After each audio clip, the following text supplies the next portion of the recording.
Sir Lemon ovdje, evo nas ponovo. Nakon mnogo dugo vremena rekao sam da se vratim čim dobijem grafičku. I evo je. Kao što možemo da vidimo, dobio sam grafičku.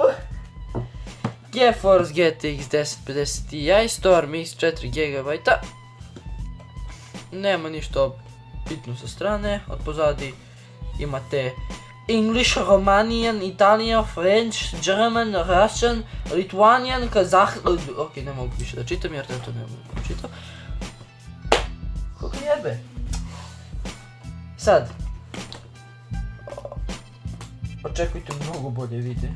Znači samo ću to da kažem, znači očekujte bolje videe.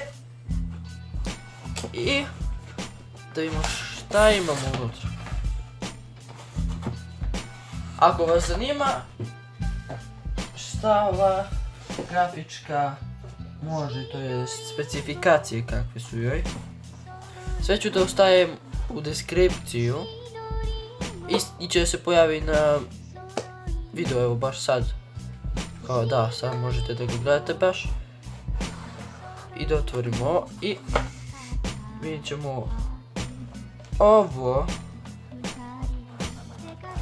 Sad moram da budem jako pažljiv. Caution. Do not puppet or inhale except static. Ok. Ok jebe, ne poštujemo to. Ajde, to ćemo kasnije. Prvo, kako instalirati. Šta će nam to?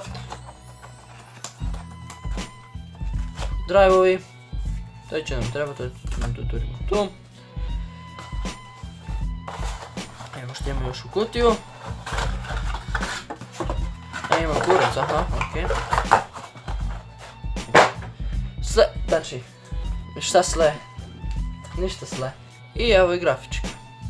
Znači ima fan, ima GTX, GeForce GTX. Sve je tako što treba da radi normalno. I da. Evo ih portovi. Zanima nekog. I da, znači ovo ću da ja iskoristim. A i pošto ne znam, ovo mi je prva grafička koju ću da instaliram, treba će mi i ovo što sam malo prebacio kao što sam mi treba. Jer sam trebao da budem cool. I da, snimam ovo sa telefon, pa ako je loša, ako je loš video, znate što. Hvala vam što ste gledali, nadam se da ste uživali. I ako vas zanima gdje sam naručio ovu grafičku i sve vam je u deskripciji. I da, pa se vidimo. Ajde, čao.